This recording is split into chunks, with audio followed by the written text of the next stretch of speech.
Olá a todos, bem-vindos a mais um webinar da Sociedade Brasileira de Pediatria.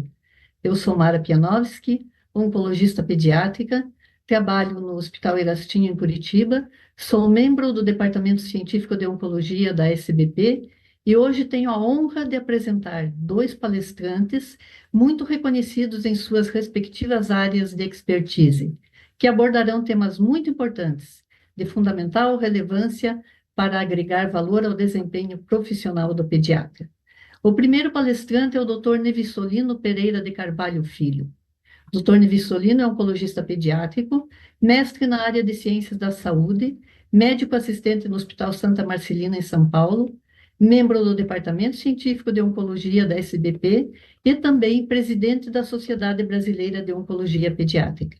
Dr. Nevissolino falará sobre uma doença neoplásica extremamente intrigante, que é o neuroblastoma, e é intrigante pela sua variabilidade clínica e pela heterogeneidade de evolução. Enquanto alguns pacientes apresentam tumores que regridem espontaneamente, outros são resistentes aos mais variados tipos de tratamento, principalmente se diagnosticados em estágios avançados da doença. Dr. Nevissolino nos apresentará o que o pediatra precisa saber, manifestações clínicas e desafios terapêuticos.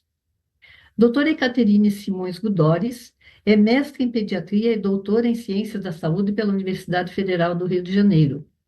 É diretora científica da Associação Brasileira de Alergia e Imunologia, chefe do Serviço de Alergia e Imunologia do Instituto de Puericultura e Pediatria Marta Agão Gesteira, onde também é membro da Comissão de Pós-Graduação, Pesquisa e Extensão. É professora adjunto do Departamento de Pediatria da Faculdade de Medicina da Universidade Federal do Rio de Janeiro e é membro e secretária do Departamento Científico de Imunologia Clínica da SBP. A doutora Ekaterine desenvolverá o tema Imunoterapia do Câncer, um novo pilar terapêutico que se associa aos já tradicionalmente conhecidos cirurgia, quimioterapia e radioterapia, e nos falará sobre o uso corrente dessas ferramentas nos diferentes tipos de situações e de câncer. Ao final das apresentações, nós abriremos para perguntas. Vocês já podem ir colocando as perguntas no chat enquanto as palestras vão ocorrendo. Sejam muito bem-vindos e eu passo então para o Dr. Nevissolino iniciar. Obrigada. Bem, boa noite a todos e todas. Muito obrigado, doutora Mara, pela apresentação inicial.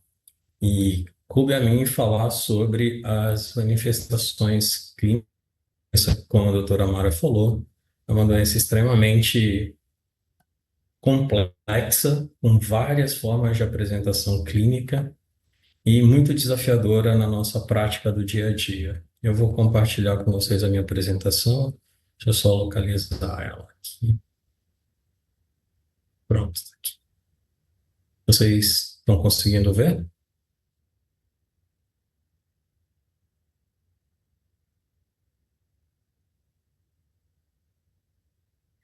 Bem, então eu vou falar sobre o neuroblastoma, suas manifestações clínicas e desafios terapêuticos. Uma abordagem voltada para que a gente possa mostrar os pontos mais importantes dessa doença dentro da visão do pediatra geral. Esses são os meus conflitos de interesse.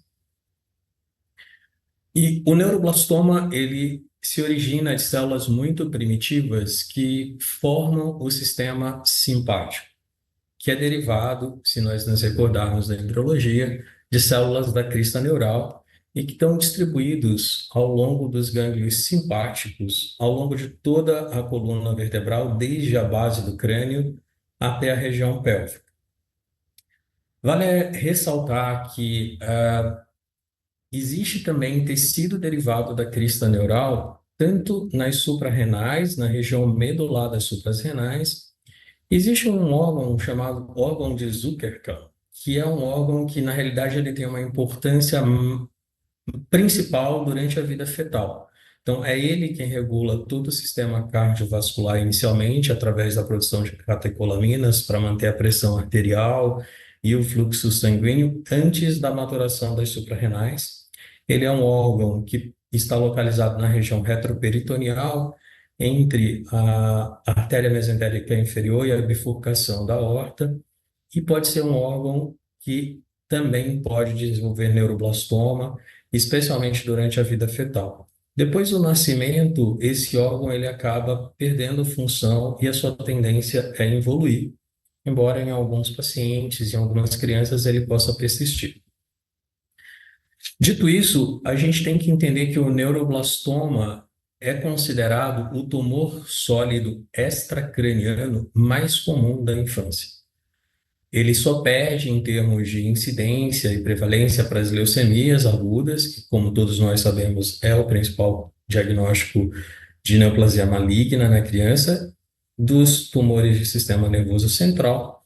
E quando a gente considera os tumores sólidos extracranianos, o neuroblastoma é o tumor mais incidente. Os sinais e sintomas dessa doença, eles vão depender muito do local de origem e da extensão do tumor. Em lactentes, por exemplo, as localizações mais frequentes são os tumores torácicos e cervicais. 1% dos casos de neuroblastoma a gente pode, inclusive, não detectar o tumor primário. 50% dos tumores são localizados ao local de origem. E esse é um grande desafio, porque, em geral, esses tumores costumam ser assintomáticos. Em até 35% é uma doença que tem uma facilidade de fuga através dos vasos linfáticos, então nós podemos ter até 35% dos casos metastáticos sendo acometidos linfonodos de drenagem da região de origem desse tumor, mas também a gente pode ter metástases hematogênicas para osso, medula óssea e fígado, que esse é um grupo extremamente desafiador, principalmente quando essa doença acomete pacientes acima de 12, 18 meses de idade. E 5 a 15% desses pacientes, como tem massa paravertebral, eles podem ser acometidos, por exemplo, de uma síndrome de compressão medular, porque existe a possibilidade da penetração desse tumor pelo canal medular, provocando aí sinais e sintomas relacionados à síndrome de compressão medular. E a gente também tem um capítulo à parte no neuroblastoma, porque isso não é muito comum com as neoplasias de criança, diferente do que acontece nas síndromes, nos tumores que acometem os adultos, mas o neuroblastoma ele pode ser acompanhado por síndromes paraneoplásicas. Embora a frequência das síndromes paraneoplásicas como manifestações do neuroblastoma sejam raras, mas elas são de extrema importância pediatra geral entender que aquilo pode ser, de fato, um sintoma, um sinal relacionado à possibilidade de o paciente estar ou vir a desenvolver um neuroblastoma. Então, o neuroblastoma tem como localização principal a região abdominal, sendo que certamente, cerca de mais ou menos 65% dos pacientes com tumor abdominal, o local mais frequente é a adrenal ou as adrenais, porque existem formas bilaterais dessa doença, mas a grande maioria, sem dúvida nenhuma, comete uma única suprarrenal. É uma massa abdominal que ela não tem limites precisos e geralmente é uma massa que ela ultrapassa ou ela está na linha média. Isso é muito importante porque a localização desses tumores pode ser extremamente desafiadora, uma vez que eles envolvem estruturas muito importantes, como a aorta, a veia cava, e esse é um fator primordial na hora do controle local.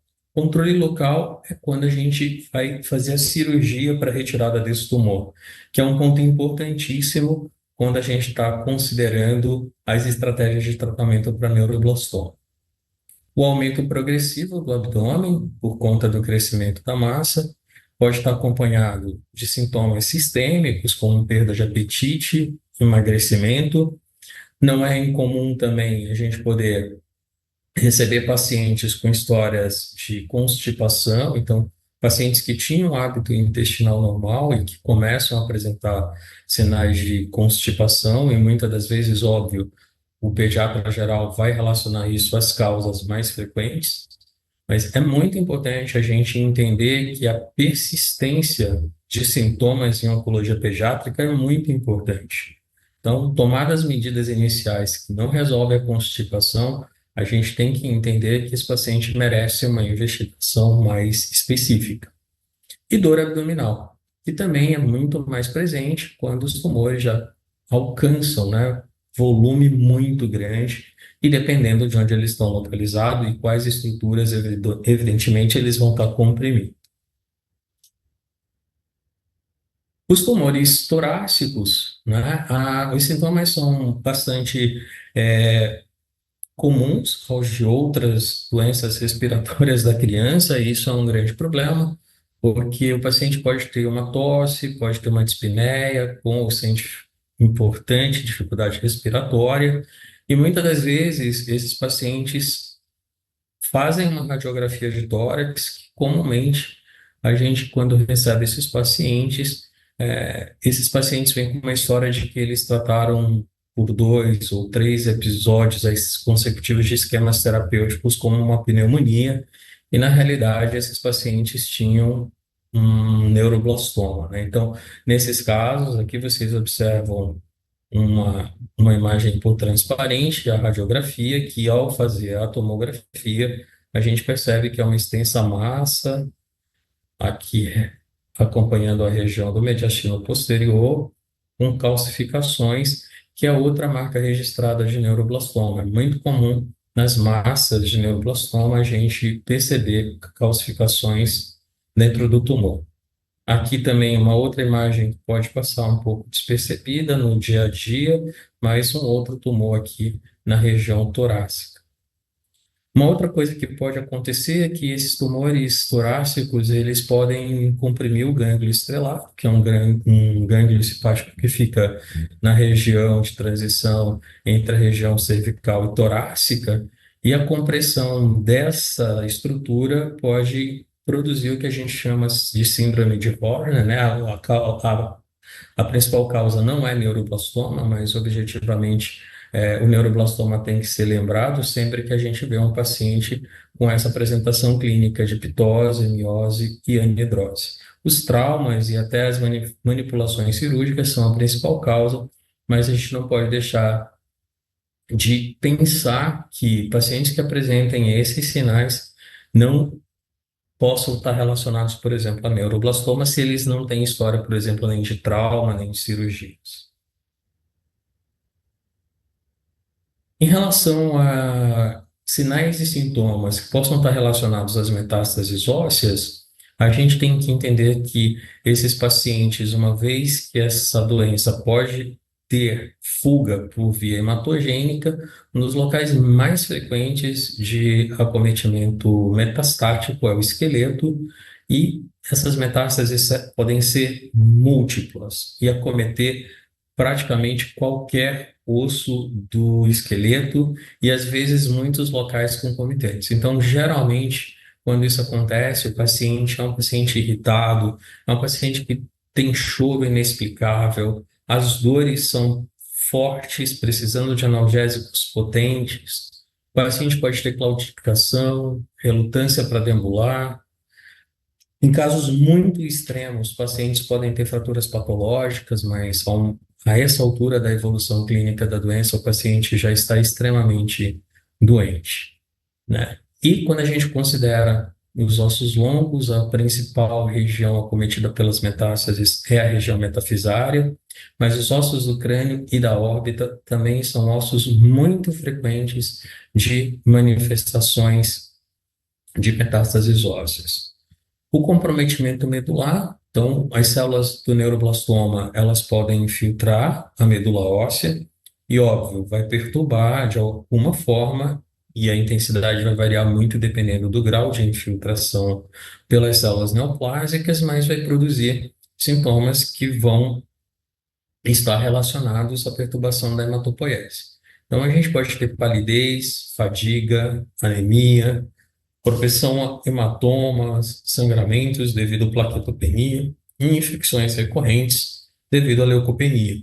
Então, aqui a gente entende também que são muitos sintomas muito semelhantes, por exemplo, ao das leucemias agudas. né? Também, objetivamente, é uma doença primária da medula, e no caso do neuroblastoma, a gente tem essas manifestações por uma infiltração secundária pelo tumor. Então, as alterações oculares, a gente pode ter proptose, então é visível às vezes só a inspeção, você percebe que o globo ocular da criança ele é projetado para frente. E um sinal muito frequente decorrente dessa infiltração óssea, porque o neuroblastoma ele é uma doença muito agressiva e infiltrativa, então ele pode quebrar a cortical óssea, isso causa sangramento e pode levar a esse sinal que é essa equimose periorbital, que é o sinal de Guaxinim, que é uma característica que, para nós, oncologistas pediátricos, praticamente é patognomônico de uma manifestação de metástase óssea em neuroblastoma. Uma outra manifestação, embora rara, que também pode acontecer, é a heterocromia. Isso também se dá por alterações de compressões, às vezes de vias simpáticas. Então, a pigmentação da íris, ela pode sofrer por conta dessa alteração de compressão nas veias simpáticas que inervam a íris, e se isso acontece antes dessa maturação, às vezes o paciente pode ter uma heterocromia. Então, a heterocromia é um sinal que também faz com que a gente possa ficar atento pela possibilidade do paciente vir a desenvolver um neuroblastoma. É muito comum na doença metastática o paciente estar muito doente. Então, o paciente vai apresentar sintomas sistêmicos importantes. Então, um dos sintomas que o paciente pode ter é uma febre persistente, recorrente, sem infecções necessariamente associadas a essa febre, perda de peso significativa, isso é ao longo de semanas que o paciente vai perdendo progressivamente peso, e um paciente que está muito irritado, paciente castênico. Então, é uma criança que quando a gente recebe, tanto no consultório ou quanto no pronto-socorro, você visivelmente percebe que a criança está doente. Essa é uma manifestação que está muito associada aos casos de neuroblastoma de alto risco, que representam 50% dos casos de neuroblastoma e que são um grande desafio diagnóstico, porque o neuroblastoma de alto risco, ele tem uma quimioresistência muito importante, o que faz com que as chances de cura desse paciente sejam sejam menores, né, quando a gente compara com as formas dos neuroblastomas menos agressivos. Eu queria falar um pouquinho mais específico só quando a gente comenta desses sinais oculares e compressão do gânglio estrelado, da síndrome de Horner, né? Então, é um paciente que tem aquela queda de pálpebra superior, a contração pupilar, redução da sudorese facial de apenas um lado. Então, essas manifestações são em função dessa interrupção do trajeto de fibras nervosas simpáticas inervam o olho por uma compressão por uma massa tumoral. Pode ser por uma metástase linfonodal, por exemplo, na região supraclavicular, como também pode ser por um tumor paravertebral nessa região cervical inferior torácica superior, bem na transição. Eu já falei um pouquinho sobre a heterocromia, então são duas coisas que a gente tem que ficar atentos em relação às manifestações oculares da doença. As alterações cutâneas, que elas são explicitadas por esses nódulos subcutâneos azulados, né, na pele da criança, geralmente de lactentes, né, deve chamar a atenção também do pediatra. Esses nódulos subcutâneos, eles são, na realidade, células, são metástases, né, do neuroblastoma para a pele. Uma outra coisa que a gente tem que sempre lembrar que o nódulo subcutâneo e lactentes também, um diagnóstico diferencial é importante, são as leucemias mieloides agudas. Então, nódulos subcutâneos, né, na região da pele, tem que ser lembrado que pode ser uma neoplasia. E uma outra manifestação também que pode ser bastante importante é uma hepatomegalia maciça, que a gente conhece como síndrome de Pepper.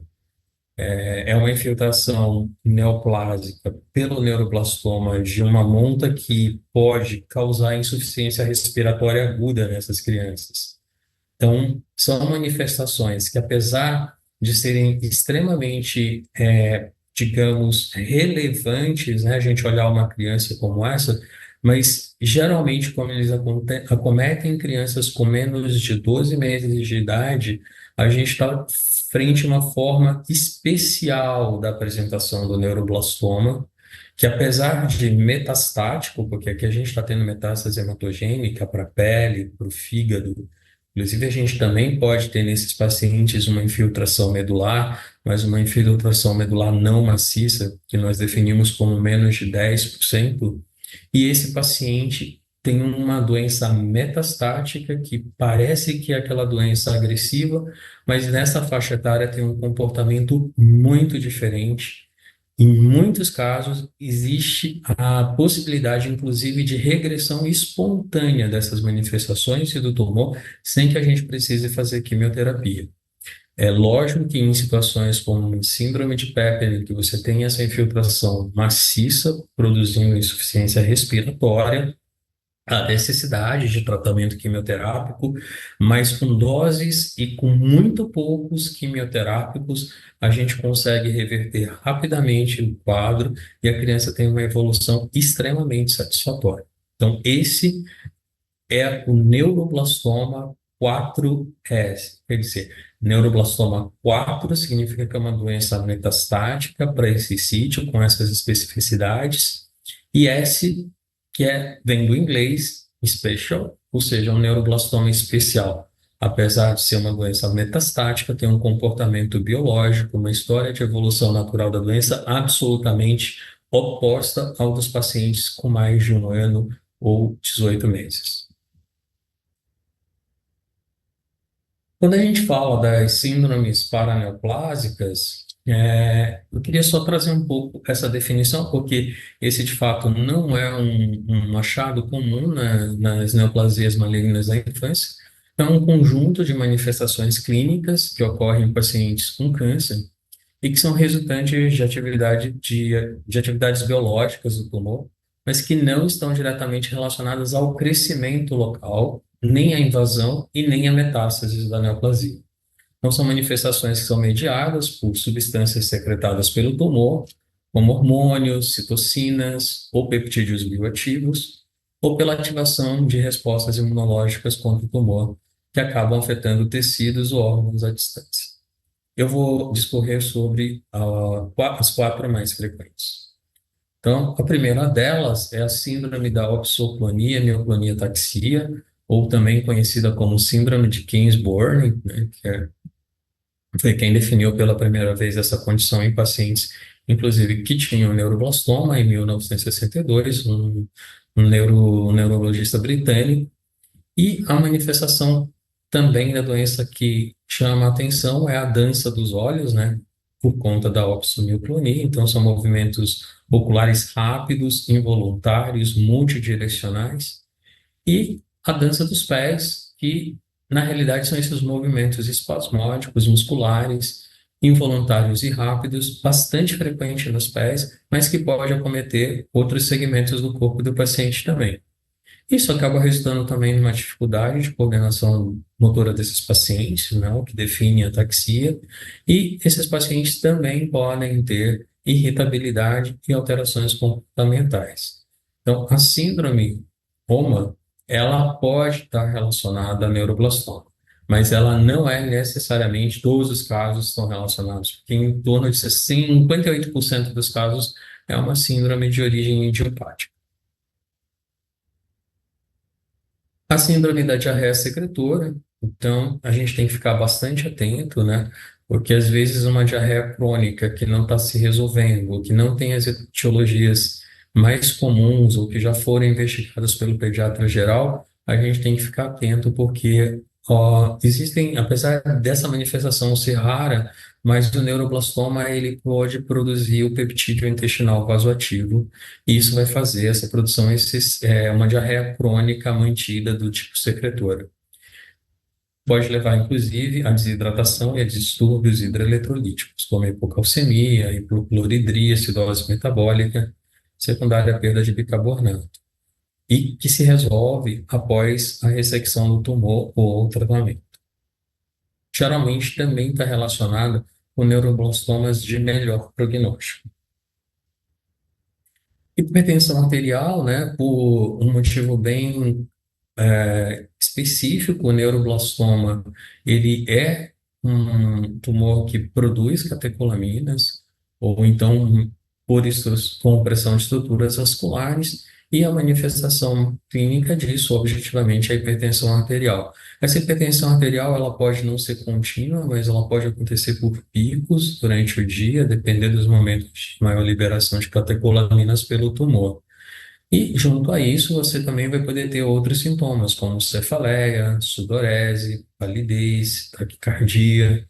Às vezes se refere, por exemplo, um lado do corpo mais frio do que o outro. Quer dizer, sintomas relacionados às células simpáticas. A elevação desses metabólitos de catecolamina na urina, como o ácido homovanílico e o ácido vanilmandélico, são importantes marcadores de neuroblastoma. Então, é importante a dosagem do HVA e do VMA quando a gente está suspeitando de neuroblastoma, no exame feito da urina. A eritrocitose que acompanha o neuroblastoma também pode acontecer por uma secreção ectópica ativa de eritropoetina pelo neuroblastoma. Isso é extremamente raro, mas é uma situação que também você pode se debruçar nos primeiros meses de vida do paciente e você pode estar investigando e não estar pensando em neuroblastoma. Então, os sintomas mais relacionados é o rubor facial, cefaleia e, por função, em consequência dessa poliglobulia, você pode ter também sintomas tromboembólicos. Mas isso é raro.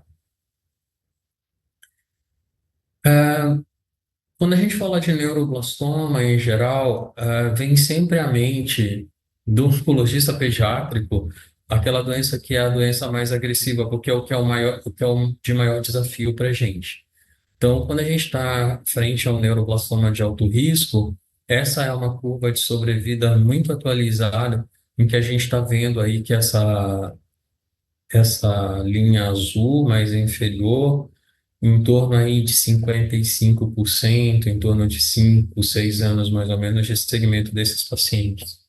E a gente que acompanha muito neuroblastoma ao longo das últimas 2 décadas, viu uma transformação da chance de cura desses pacientes, porque lá atrás, há 20 anos, 30 anos, esses pacientes, eles não tinham chance de sobrevida além do que 5, 10%. Então, graças a uma série de desenvolvimentos de estratégias de tratamento, a gente conseguiu alavancar essa curva de sobrevida hoje para níveis ainda não desejáveis, mas certamente inimagináveis há 20 anos atrás. O quanto a oncologia aprendeu sobre a biologia molecular do neuroblastoma e de como isso, do ponto de vista prático, ou seja, chegou ao leito do paciente inovações com as quais a gente pode transformar uma doença que era invariavelmente considerada fatal numa doença com uma chance de cura bastante razoável. E em cima, vocês veem as curvas do que a gente estratifica como doença de baixo risco e risco intermediário. O que é estratificar? Estratificar é quando o paciente chega para o oncologista, ele vai fazer uma série de exames, então, desde a anamnese, história, o exame físico, os exames necessários para estadiamento, e aí inclui exames de imagem, de medicina nuclear, exames de biologia molecular, citogenéticos. A gente consegue, através de uma informação ampla de todas essas variáveis, definir pacientes de baixo e de risco intermédio. Vocês veem que a gente não está lidando com uma doença, né, mas com doenças. Então, neuroblastoma, não, são neuroblastomas. Então, quando a gente fala neuroblastoma, é entender que se for um neuroblastoma de baixo ou de risco intermédio, as chances de cura desse paciente são extremamente altas e muito diferentes da necessidade de tratamentos intensos como os pacientes do grupo de alto risco. Desde pacientes, como nós comentamos, que são os pacientes metastáticos do grupo especial, que podem involuir, né, que pode sofrer regressão espontânea da doença, pacientes que vão ser, por exemplo, curados apenas com cirurgia, e às vezes com cirurgias não necessariamente completas, sem a necessidade, por exemplo, de químio ou de radioterapia. E um grupo que vai precisar também de rádio e de quimioterapia, de quimio e radioterapia, mas não na intensidade do grupo de alto risco.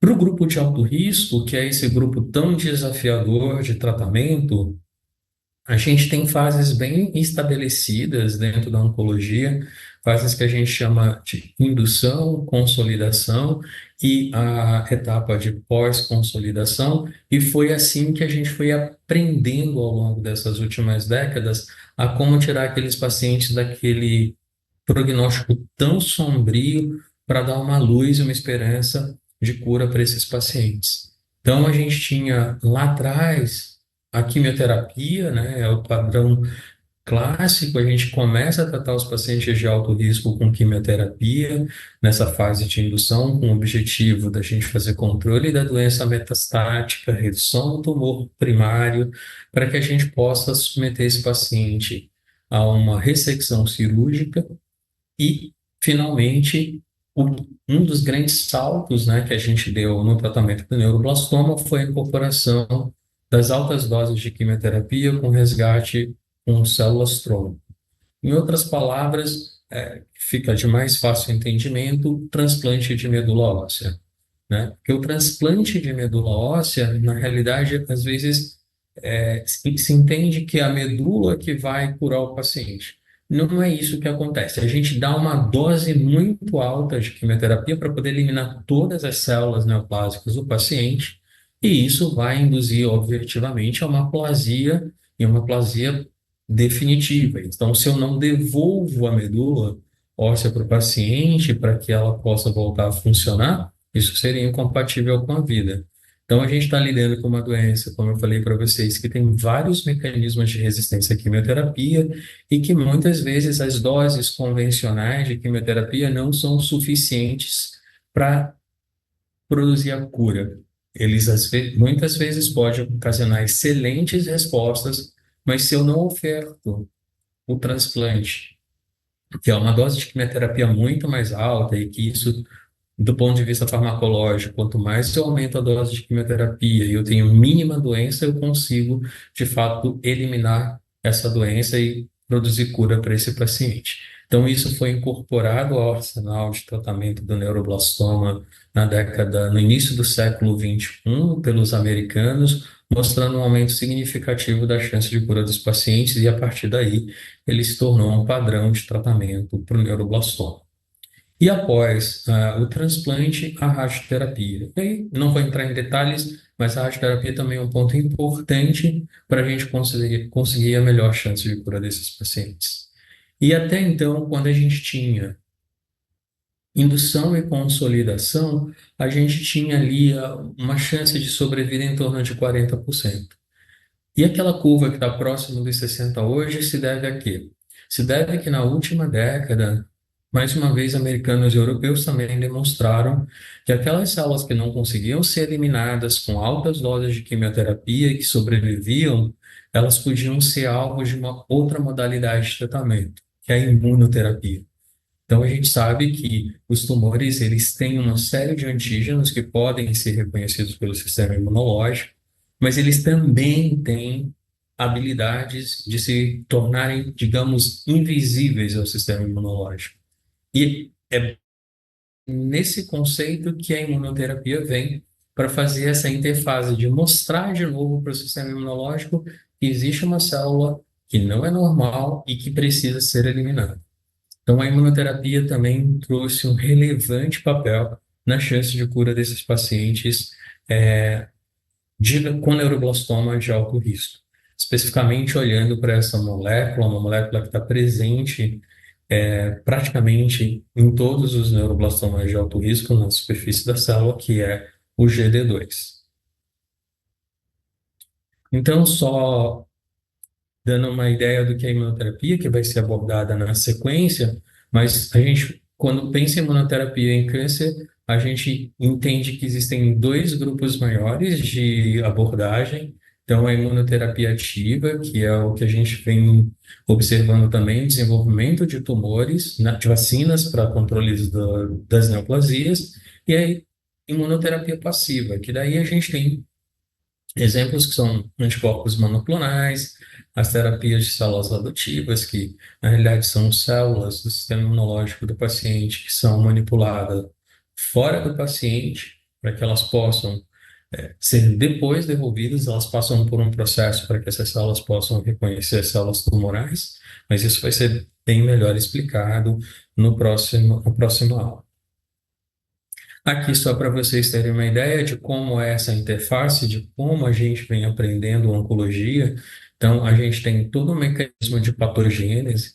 Então, a gente entende que vários antígenos de superfície celular estão relacionados a uma série de vias intracitoplasmáticas responsáveis, quer seja por proliferação celular ou por inibição de apoptose. Então, é através desse conceito, identificando inicialmente quais são essas possíveis vias de abordagem para a gente trabalhar do ponto de vista da imunoterapia. Então, existem vários pontos. O neuroblastoma de alto risco é uma doença extremamente complexa do ponto de vista biológico, com vários alvos terapêuticos, sendo hoje o que tem maior impacto, de fato, no dia, na realidade do paciente oncológico, é o GD2 com desenvolvimento então, de anticorpos anti-GD2.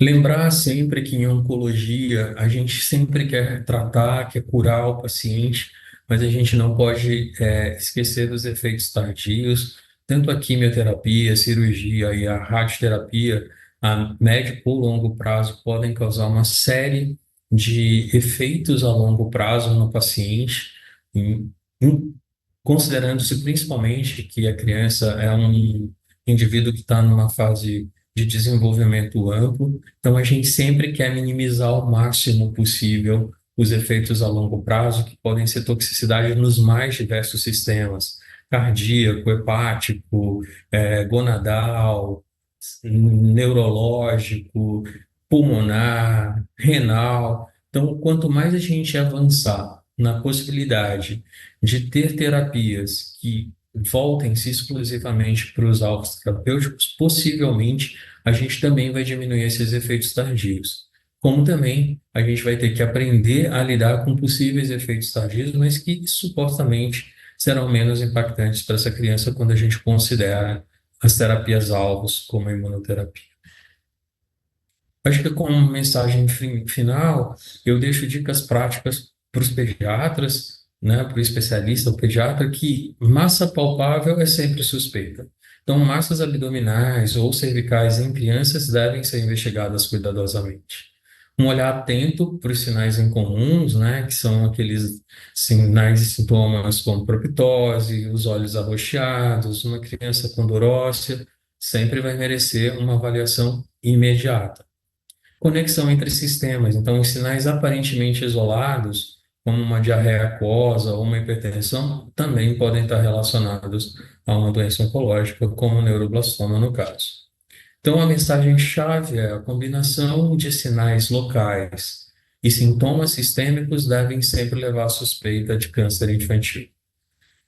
E o encaminhamento precoce às redes de tratamento especializadas é essencial para que essa criança possa ter seu diagnóstico confirmado, ser adequadamente estadiada, para que a gente possa dar uma estratégia de tratamento adequada ao risco, sem nem nem supertratar essa criança. Obrigado pela atenção, é isso que eu tinha que falar. Eu passo agora a sequência da apresentação para a doutora Caterina.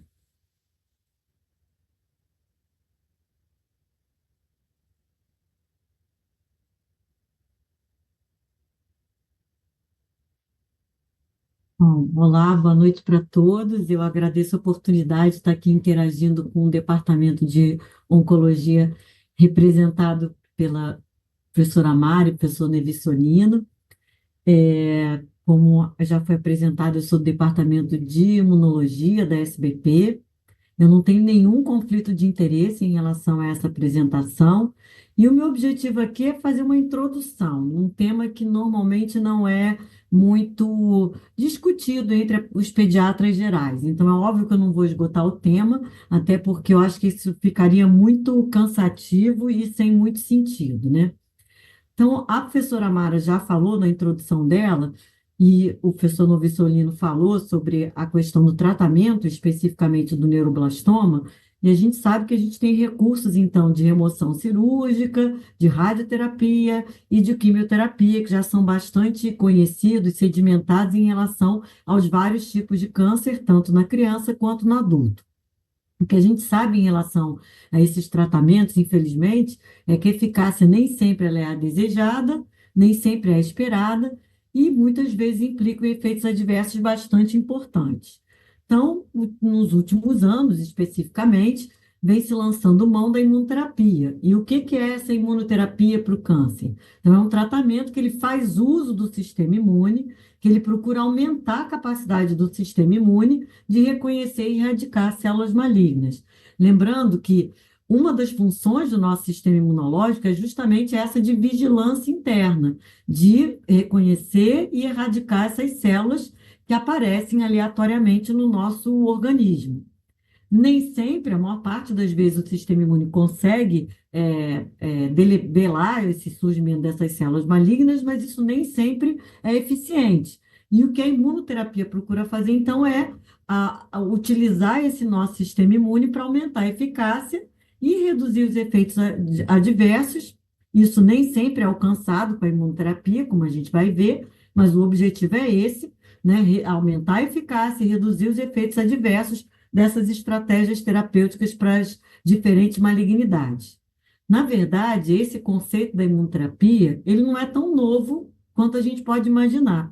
Lá no final do século XIX, esse cirurgião chamado William Coley, ele observou que injetando dentro de sarcomas bactérias mortas, ele foi capaz de promover uma redução do tamanho do tumor. Claro que não se imaginou exatamente qual era o mecanismo, mas o fato do nosso sistema imune tentar reagir, tentar debelar esse conjunto de bactérias, claro, seguros, porque eram mortas, isso ajudou o sistema imune a reduzir esse tamanho do tumor. E todo mundo conhece as tentativas de injetar BCG em uma série de tumores diferentes, e ainda permanece essa estratégia de infusão da BCG, que é o Mycobacterium bovis, né, todo mundo conhece, em câncer de bexiga, com algumas indicações, obviamente. Então, isso não é tão novo quanto a gente pode imaginar. Para a gente entender esses mecanismos, é importante a gente entender quais são os principais mecanismos de resposta aos tumores. Como acontece com os agentes infecciosos, com os patógenos, o nosso sistema imune ele responde em toda a totalidade, mas dependendo do agente infeccioso, a gente vai ter prioritariamente um tipo de setor do sistema imune envolvido. E aqui acontece a mesma coisa em relação aos tumores. A gente tem o nosso sistema imune é capaz de responder, mas prioritariamente essa resposta, essas células malignas, acontece por meio de citotoxicidade. Tanto citotoxicidade de células da imunidade inata, que são as células NK, como das células da imunidade adaptativa, que são as células T, CD8. Então, o que acontece é que você reconhece antígenos dos tumores na superfície dessas células como não self, né, como coisas não próprias, e no caso da célula NK, você não tem receptores muito específicos. Ela é capaz de causar, né, citotoxicidade, causar a morte dessa célula que está na superfície, expondo esses antígenos, mas de uma maneira não muito específica. Enquanto que as células TCD8, elas já têm receptores muito mais específicos para esses antígenos, então elas são muito mais profissionais nesse processo de citotoxicidade das células malignas, das células tumorais. Mas, por outro lado, como também já foi mencionado pelo professor Novissolino, os tumores, eles são capazes de evadir, então, esse sistema imune. Então, como é que se dá? Normalmente, pelo que a gente conhece, pelo menos até o presente momento. Então, existe pelas células tumorais a capacidade de produzir proteínas que são imunossupressoras ou capazes de expressar na sua superfície proteínas que são inibitórias e que vão se ligar a receptores nas células imunes. E isso vai causar uma inibição da ativação das células T, por exemplo, células T CD8. Existe também uma capacidade de vários tumores, não só do neuroblastoma, a gente não está falando só de neuroblastoma aqui, de causar naquele microambiente do tumor um ambiente que é imunossupressor. E esse ambiente imunossupressor, por exemplo, desculpe, passei aqui sem querer. Esse ambiente imunossupressor, o que é basicamente? Você estimula o afluxo naquele ambiente de células T regulatórias, que são células T que são inibitórias da ativação, da diferenciação de células, tanto TCD8 citotóxicas, como TCD4 helper, do tipo auxiliadores do tipo 1. E você também estimula células imunossupressoras da série mieloide, de macrófagos, por exemplo.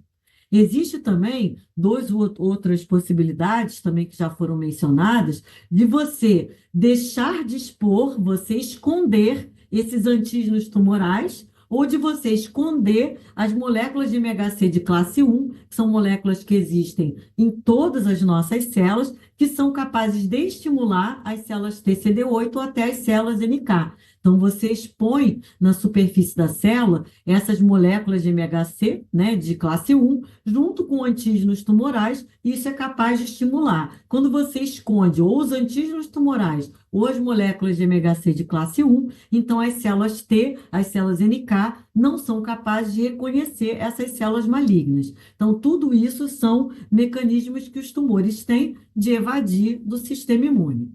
Então, algumas estratégias de imunoterapia, elas têm sido aplicadas em vários tipos de tumores. Então, estratégias como vacinas específicas, estratégias como vírus oncolíticos, então são vírus que são capazes de destruir essas células tumorais, a modulação desse microambiente tumoral, que a gente já mencionou, e bloqueio de alguns pontos de verificação do sistema imune, que a gente chama de checkpoints, que são pontos que eles inibem a atividade do nosso sistema imune. Porque toda vez que a gente estimula o sistema imunológico, a gente tem que ter freios, como acontece com todos os nossos mecanismos celulares. A gente tem mecanismos de freio, de feedback negativo, feedback positivo, então a gente tem esses checkpoints que fazem essa mesma atividade regulatória do sistema imune. Então, começando pelos inibidores de checkpoints imunológicos, a gente tem essas duas moléculas clássicas, CTLA4 e o PD-1, e o receptor, né, o ligante do PD-1, que são pontos, então, inibitórios do nosso sistema imune. O que eles fazem? Eles vão inibir ou vão esgotar, especificamente, nesse caso dessas moléculas, a resposta imunicelular. E ela que a gente está precisando falar mais, porque são o setor imunológico mais responsável pela reação às células tumorais, como a gente já falou. Então, a gente tem alguns medicamentos que são capazes de inibir essas vias. Então, o que acontece? A gente vai liberar a resposta celular a muitos antígenos, não só aos patógenos, mas também às células tumorais, a neoantígenos, que as células tumorais elas vão promover, né, de liberação no tecido que ela está acometendo. Isso vai facilitar, então, o reconhecimento, ativação, a diferenciação de células do sistema imune celular e, por isso, também aumentando a eliminação. Isso é importante, sem dúvida, mas, por outro lado, a gente tem também, no caso dessas substâncias, desses medicamentos, a gente tem uma toxicidade envolvida, que está relacionado, tem sido descrito como fadiga, reações durante a infusão desses medicamentos, síndrome de liberação de citocinas, manifestações cutâneas, diarreia, pneumonite, hepatotoxicidade, doenças endócrinas e infecções. As vacinas personalizadas, então, elas seriam vacinas contra antígenos tumorais específicos ou neoantígenos, que são antígenos do tecido neoformados, né, que vão ser produzidos, especificamente vão ser expressos por conta dessa proliferação de células tumorais. Isso associado a alguns adjuvantes, como acontece nas vacinas contra agentes infecciosos, que a gente já conhece, e isso estimulando a resposta imune específica. Os resultados, para uma boa parte dos tumores, eles têm sido insatisfatórios até o momento, Então, isso é uma outra estratégia, mas é uma estratégia que não tem sido tão eficiente para todos os tumores para os quais essa estratégia tem sido conseguida, né? Tem sido proposta.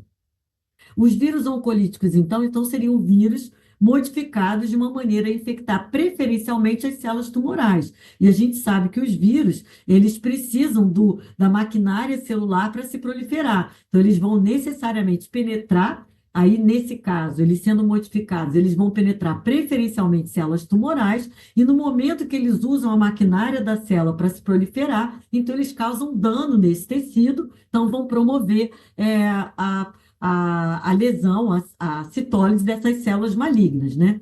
E de outra maneira também, o que que elas vão fazer? Eles vão estimular por meio de dano tecidual, né? A exposição daquelas moléculas, padrões moleculares de perigo, são os DAMPs, que são reconhecidos pelos receptores de padrão da imunidade inata. E isso vai abrir uma porta para uma agressão da imunidade inata naquele tecido tumoral, tá? Então, isso é uma outra estratégia que também vem sendo desenvolvida para alguns tumores.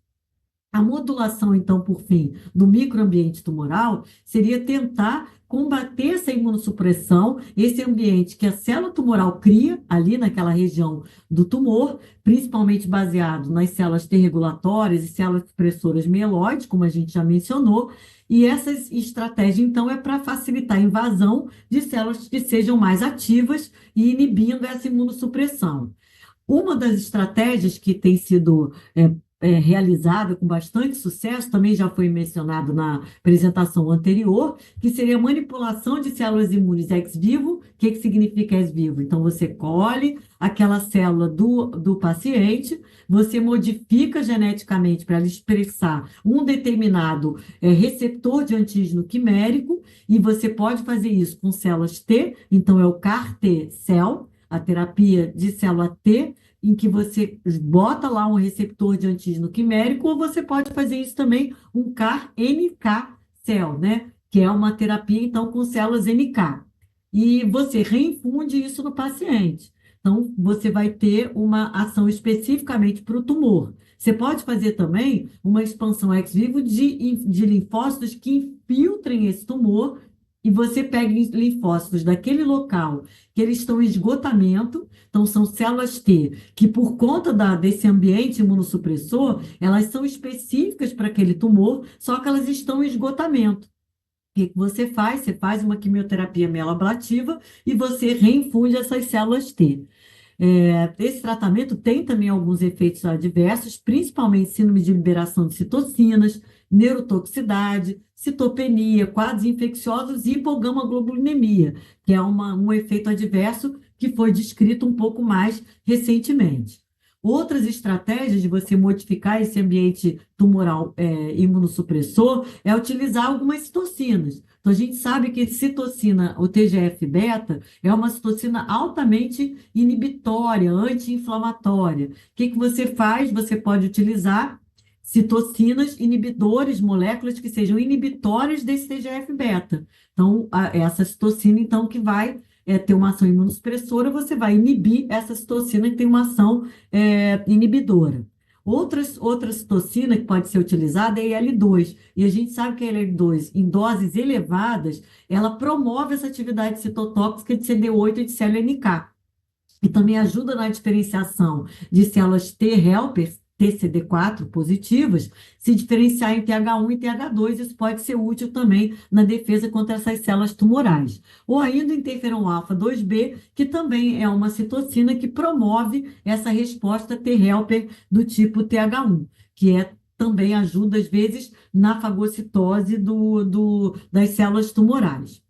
Uma outra estratégia, por fim, essa estratégia mais especificamente tem sido utilizada para o tratamento do neuroblastoma, que seria você redirecionar a resposta imune do indivíduo para as células tumorais, utilizando algumas proteínas como alvo. Então, a gente tem terapias relacionadas ao CD3, então são alguns anticorpos monoclonais que eles têm duas especificidades, então eles são biespecíficos. Eles podem fazer uma ponte, então, porque ele tem um lado CD3, O CD3 é uma molécula que caracteriza, né, as células os linfócitos T, tanto TCD8 quanto TCD4, e por outro lado é específico para antígeno tumoral. Então você facilita essa ponte, a ligação do linfócito T com a célula tumoral e promove uma citotoxicidade. Você também pode fazer isso por anticorpos monoclonais que sejam antirreceptor do CSF1. Então, você vai facilitar a ligação do CSF1 com o seu receptor, e isso favorece o desenvolvimento de macrófagos, que são macrófagos.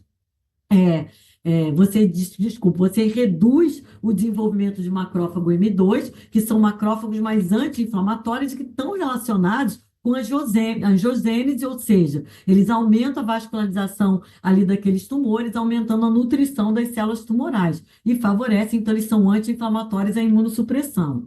E no caso do neuroblastoma, então é o betadino tuximab, que é um anticorpo monoclonal quimérico humano, murino, do tipo IgG1, que é específico para essa molécula, que já foi mencionada pelo professor Nevissolino, que é o GD2, que está presente nas células tumorais do neuroblastoma. E aí, o que você faz? O que você faz quando você cobre essa célula do neuroblastoma com esse anticorpo? Você facilita a fagocitose. Então, a gente lembra que os anticorpos eles têm essa capacidade de facilitar a opsonização. O que é isso? Facilita a fagocitose por macrófagos, por vários fagócitos. Também tem a capacidade de aumentar a expressão dessa proteína, que seria a calreticulina, que ela também é um sinal para fagocitose. Então, ela também faz uma opsonização, facilita essa fagocitose. Por outro aspecto, a gente tem, quando a gente liga anticorpo na superfície de uma célula, você também, pela fração FC, que é essa fração fixa do anticorpo, né? Então, a gente tem a fração específica, FAB, do anticorpo, que vai ligar no antígeno, no GD2, na superfície da célula tumoral, mas quando você fixa, você tem uma ativação desse FC e isso fixa complemento. E o complemento, então, facilita também a lise dessa célula.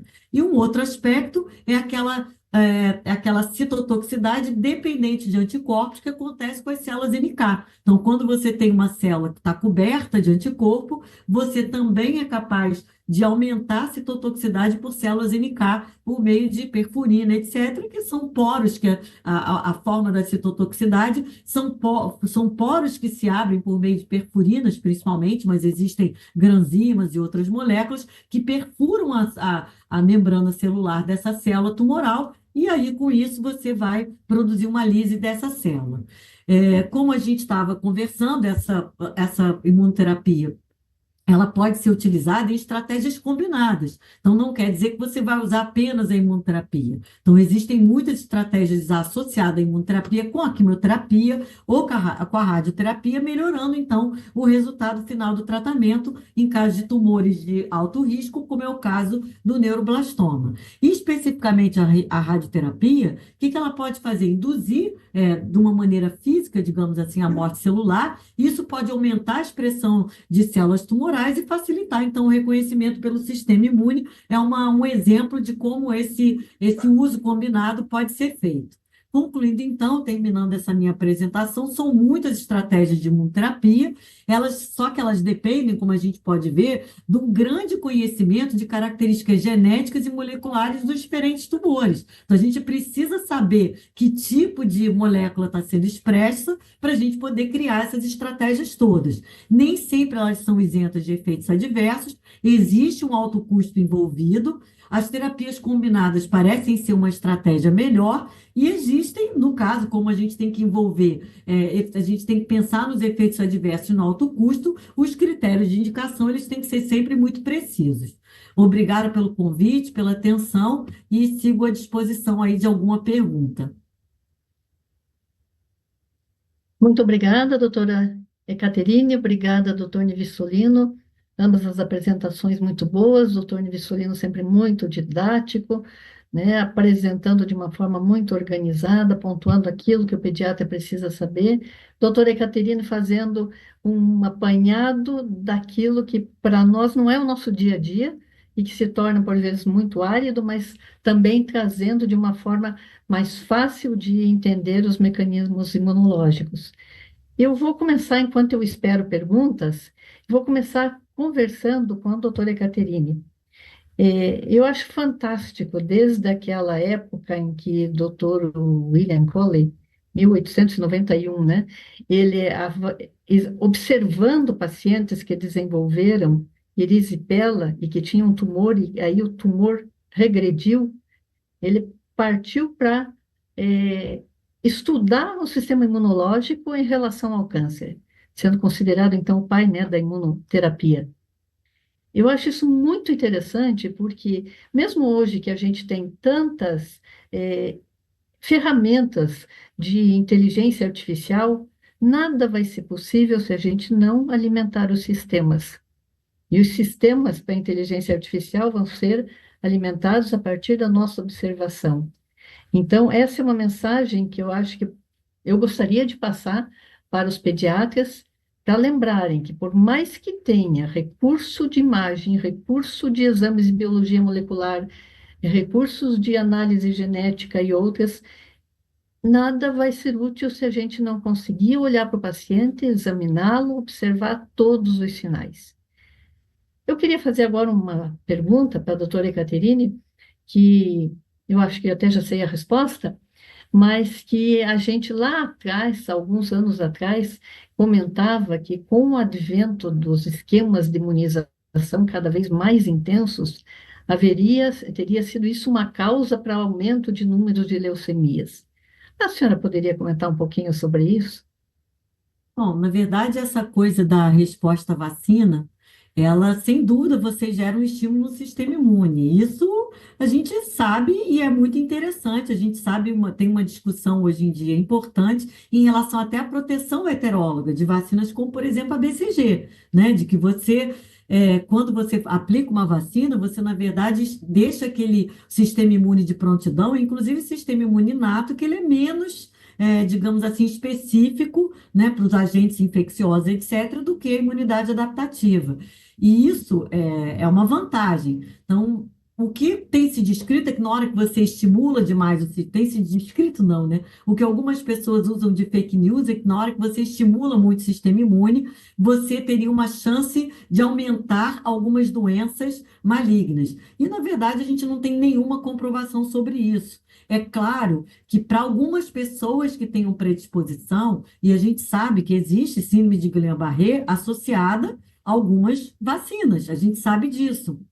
Mas isso não acontece em larga escala, é raro, mas pode acontecer em algumas pessoas com predisposição. Então, no momento que a gente tem vários gatilhos, e as vacinas podem ser alguns gatilhos do sistema imune, a gente sabe que a gente pode apresentar algumas doenças não malignas, isso não tem uma grande confirmação, mas algumas doenças, por exemplo, autoimunes, você pode sim estimular, porque até as doenças malignas seria o contrário, né? Você teria uma maior proteção contra essas doenças malignas, uma vez que você está estimulando o sistema imune. Então, eu já desviei o assunto para algumas doenças autoimunes, que pode acontecer sim, mas isso se você tem uma predisposição. Então, a vacina em si não vai fazer um estímulo, sim, importante do sistema imune, só que na grandíssima maioria das vezes isso é totalmente benéfico, é isso que eu queria dizer.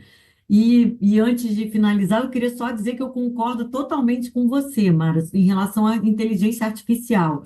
Eu acho interessantíssimo, é um progresso, eu acho, na medicina, isso vem agregar, mas eu ainda não tenho nem um pouco a expectativa de que a gente vá substituir essa interação do médico-paciente para tratar ninguém. Né? Eu acho que a gente tem que aprender do mesmo jeito que nós aqui aprendemos a procurar a bibliografia como, né? Que a gente fazia, procurando o index médico, eram aqueles livros gigantes, aquilo demorava um tempão, era ir para a BRM, Biblioteca Xerocá, e hoje em dia a gente tem uma capacidade de buscar, né, na internet, em minutos, e o que eu vejo quando eu lido com os alunos é que a gente continua com a nossa capacidade de busca mais avançada, porque foi treinado de uma outra forma, e a gente acha muito mais rápido do que os nativos digitais.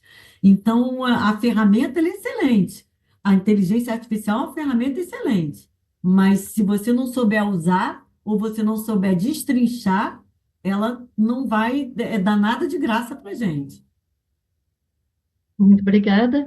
Eu trouxe esse assunto porque, se eventualmente os pediatras forem ler os livros mais antigos e encontrarem essa observação, que não se preocupem, que continuem fazendo a imunização necessária para as crianças, porque isso nunca foi realmente comprovado. E, do ponto de vista de imunoterapia, nós, como oncologistas pediátricos, estamos vivendo uma fase assim muito estimulante, muito gratificante, porque a gente tem visto, por exemplo, né, anticorpos biespecíficos como o blinatumomab, que colocam uma criança em remissão, às vezes apenas fazendo um pouquinho de febre, ou então nem isso, ao contrário da quimioterapia que traz tantos efeitos colaterais. Então, são terapias que estão se mostrando muito benéficas. Da mesma forma, o CAR-T, né, que foi citado, a gente sabe que em 2012, uma menina que estava para morrer, porque já tinha feito os tratamentos de leucemia disponíveis, recebeu, graças ao esforço da mãe de procurar uma pesquisa e incluir a sua filha num projeto de pesquisa, recebeu a primeira terapia, CAR-T, e está viva em remissão até hoje. Então, isso é uma maravilha para a gente, traz uma outra mensagem. Nós ainda, brasileiros, ainda temos muito receio e muita restrição à indicação de produtos de pesquisa clínica para as crianças. Obviamente, seguindo todos os critérios éticos que são necessários, a gente tem que se acostumar com essa ideia de que muitas crianças poderão ser salvas mediante estudos clínicos. Então, vamos começar a mudar um pouquinho o mindset, né, e esclarecer a população sobre isso, que não são cobaias, são pessoas que estão se submetendo a uma nova tentativa de tratamento que já acontece muito e beneficia muitos adultos. Obviamente, na pediatria, isso vai acontecer em menor escala. Deixa eu ver se veio alguma pergunta. Vou perguntar então aqui para o doutor Nivissolino. É muito fácil a gente reconhecer um neuroblastoma quando a criança vem emagrecida, desnutrida, com dor, com faces de sofrimento, com equimose ou quimose palpebral, proptose palpebral, enfim, com o quadro clínico todo instalado de uma doença avançada que vai nos dar uma possibilidade de sucesso terapêutico muito menor. Vamos imaginar que a gente está num cenário lá do pronto atendimento. Quando que a gente vai pensar em neuroblastoma para fazer o diagnóstico antes que essa criança volte dessa forma? Quais que seriam os principais sinais e sintomas que o pediatra tem que pôr lá na sua chavinha de diagnóstico diferencial? Isso pode ser um neuroblastoma. Eu vou ver talvez um na vida, talvez dois, talvez não veja nenhum, mas pode ser e não ocupa espaço no meu pensamento. Então, quando que o pediatra vai fazer isso? Bem, obrigado pela pergunta, doutora Mara. Eu acho que isso é sempre um grande desafio, né? Quando a gente vai conversar sobre diagnóstico oportuno, né? Porque eu acho que isso é muito importante. Eu acho que como todas as doenças, como tudo na medicina, tem que sempre começar com uma boa anamnese e com um bom exame físico.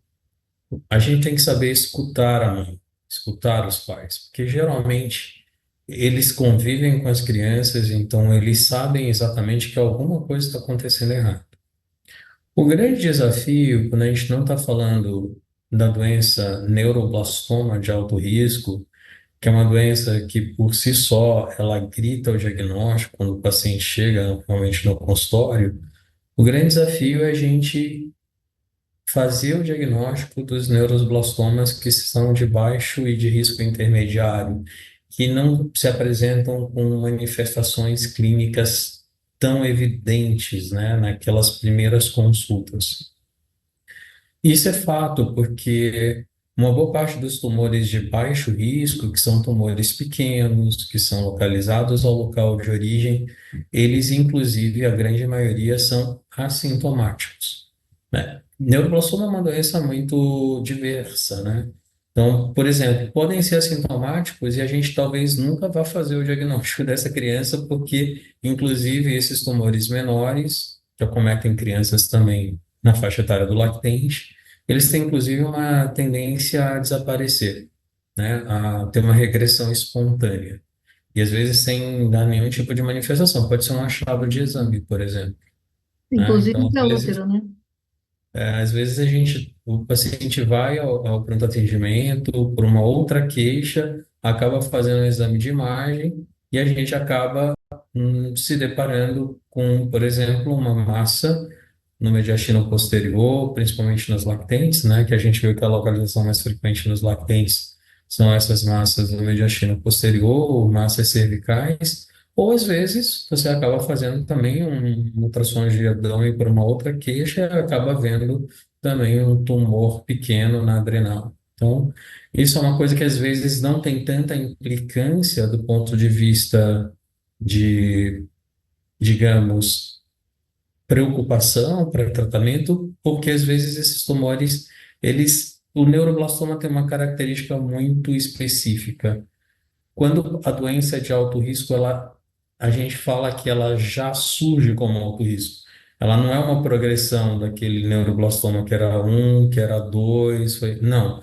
Geralmente a doença de alto risco, ela já nasce como alto risco. Então, muitas vezes, essa nossa preocupação em realmente fazer um diagnóstico precoce em neuroblastoma, numa situação de uma doença de baixo risco, ela tem, digamos, pouca relevância. Isso também foi estudado muito entre a década de 80 e 90 por conta de americanos, alemães e japoneses entenderem que talvez houvesse essa relação de evolução no tempo entre o neuroblastoma 1 e o neuroblastoma de alto risco metastático, e eles fizeram entre crianças entre 6 meses e 1 ano dosagens de catecolamina na urina, isso para uma corte imensa de lactentes, e eles acabaram concluindo, isso foi uma conclusão dos três grupos de forma independente, e o screening, por exemplo, com a dosagem de catecolaminas para essa população, não diminuiu a mortalidade do neuroblastoma. Por um outro lado, eles realmente identificaram mais neuroblastomas. Eles fizeram sobrediagnóstico e muitas vezes utilizaram de tratamentos que não eram necessários, né? E eles viram também que isso não impactava na detecção da doença metastática. Então, a gente está falando de várias doenças ao mesmo tempo. É óbvio que um paciente com a porcentagem de pacientes com essa doença de baixo risco, ela é pequena. Eu acho que o grande desafio, principalmente, é quando a gente, de fato, ainda não tem aquelas massas abdominais volumosas, porque a gente tem que imaginar que o neuroblastoma é um tumor retroperitoneal. Para ele causar uma massa abdominal palpável, ele precisa ter uma certa agressividade. Então, às vezes, tem sintomas mais sutis. Eu acho que a gente deveria sempre lembrar, apesar de raro, a questão da manifestação das síndromes paraneoplásicas. Eu acho que isso é sempre muito importante. Não é normal a gente considerar uma criança, por exemplo, com uma diarreia aquosa secretora, sem outras causas definidas, achar que aquilo não tem um valor que a gente precise, por exemplo, avançar a investigação. Porque é incomum que a gente vá fazer num paciente ultrassom de abdômen por conta de uma diarreia. O pediatra não vai fazer isso. Mesmo porque a maior parte das diarreias, elas se resolvem. E aí eu acho que a gente tem que voltar de novo numa questão que eu acho que para o pediatra é muito fundamental.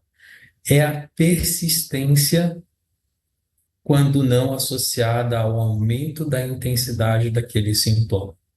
Então, a dor abdominal, né? Um paciente com dor abdominal é óbvio que eu não vou pensar na primeira consulta que o paciente tem um câncer, que seja um neuroblastoma. Mas as idas recorrentes dessa família, e é óbvio, como eu falei, os sinais e sintomas, eles estão muito relacionados à localização e à extensão do tumor. Então, se é uma coisa que é persistente, a constipação está persistindo, não está melhorando, há necessidade que a gente investigue isso, né? Porque uma criança que tinha um hábito intestinal normal, do nada começa a ficar constipada, sem grandes mudanças na alimentação. Então, A grande questão também que eu acho que a gente tem que entender nesse contexto de sempre ficar alerta a possibilidades de sinais e sintomas que a gente tem que relacionar com câncer, porque eles são muito inespecíficos no começo, é a sua persistência, sem dúvida nenhuma, e pior, e as idas frequentes. O problema é que cada vez que a mãe vai num pronto atendimento, ou ela vai a um serviço de saúde, nem sempre é o mesmo pediatra. É muito importante que se essa criança fosse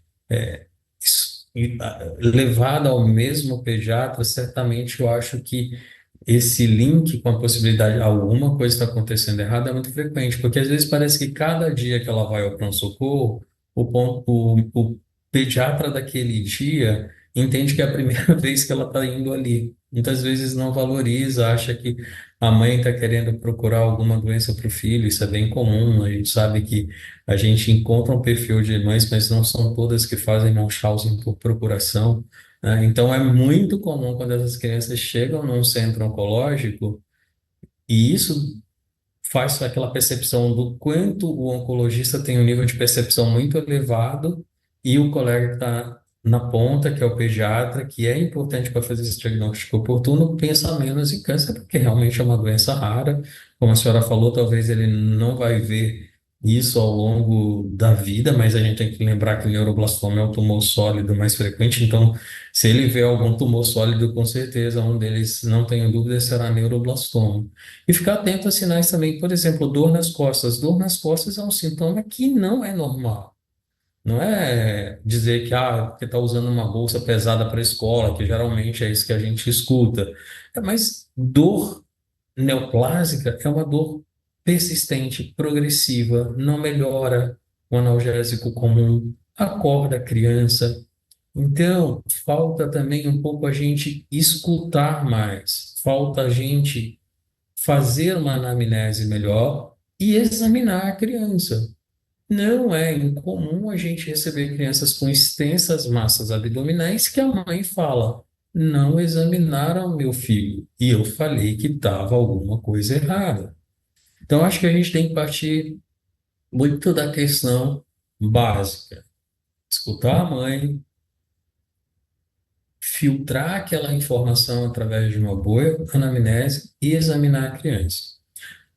Por um outro lado, a gente também sabe que, por nossas realidades de país, muitas vezes o pediatra está num pronto-socorro em que ele tem que atender 30, 40 crianças em 3, 4 horas, né? E isso às vezes dificulta essa questão. Mas acho que é um compromisso nosso, enquanto médicos, de poder dar uma boa assistência e fazer uma boa anamnese, um bom exame físico. Então, eu acho que neuroblastoma é desafiador por conta de diversas formas de apresentação da doença, desde doenças que são muito autolimitadas, com excelente prognóstico, até o neuroblastoma de alto risco.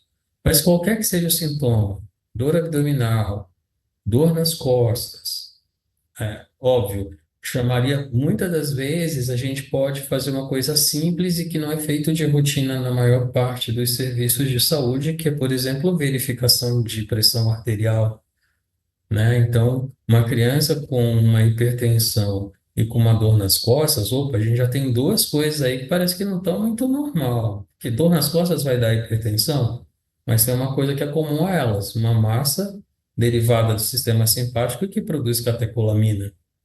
Então, acho que é muito a gente também observar de forma precisa sintomas que às vezes são jogados, às vezes não são valorizados, mas que eles estão se falando. Então, é aquela mensagem que eu coloquei no final. É muito importante a gente entender sintoma local com sintoma sistêmico. A partir do momento em que a gente vê, às vezes parece que não existe uma conexão, mas dificilmente em medicina a gente está frente a duas coisas diferentes, né?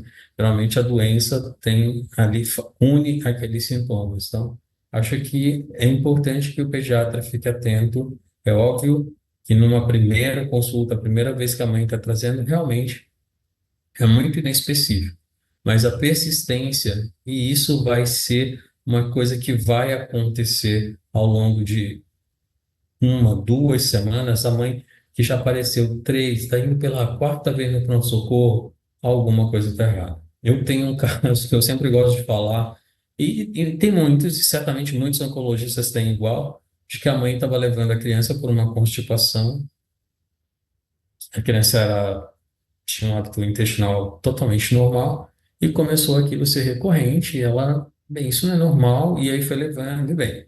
As avaliações iniciais foram sempre as mesmas, de que era dieta, enfim. Mas o que me chama a atenção na fala das mães é: nenhum desses médicos examinou a minha filha. Eu disse que ela não estava bem. E até que na sexta vez que ela foi no pronto-socorro, ela falou: eu preciso que você peça um ultrassom para minha filha.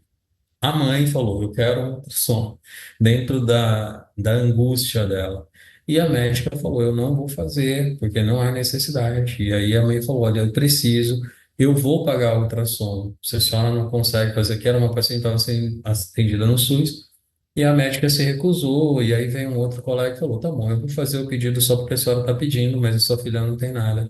E a minha paciente tinha um neuroblastoma de alto risco, uma massa abdominal que já era, inclusive, palpável. O próprio ultrassonografista, quando viu, falou: olha, a senhora tem que ir de imediato para o médico. Ela falou: mas eu estou indo ao médico já faz 2 semanas. Então, eu acho que a mensagem principal é que a gente tenha o compromisso de escutar os pais e de fazer uma boa anamnese e um bom exame físico. Às vezes, um sintoma que parece que é à distância, mas tem alguma coisa que não é exatamente ali, né?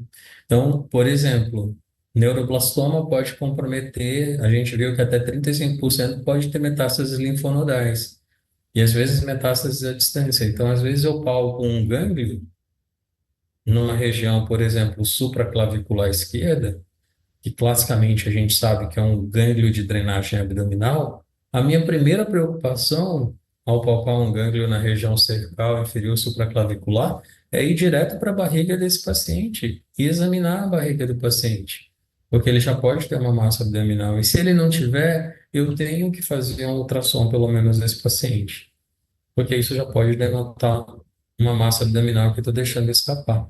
Então é preciso que a gente faça essa junção de informações e de dados da história e do exame físico para a gente não perder a oportunidade de fazer o diagnóstico. É muito frustrante, né, como oncologista pediátrico, então, como pediatra antes de oncologista, a gente receber crianças que fizeram 3, 4 tratamentos antiomínticos. Quer dizer, não foi feita uma anamnese, porque você não repete tanto o tratamento antiomíntico. E aí chega para nós já com uma massa que poderia sim ter sido feito um diagnóstico mais precoce. Ou então aquela criança que está com dor nos membros inferiores e não é valorizado a característica da dor. E a gente sabe que o neuroblastoma, né, ele cresce de um lado para outro da coluna, então quando ele faz isso, ele comprime as raízes nervosas. E a criança vai se queixar o quê? De dor nas costas, dor na barriguinha, dor nas pernas.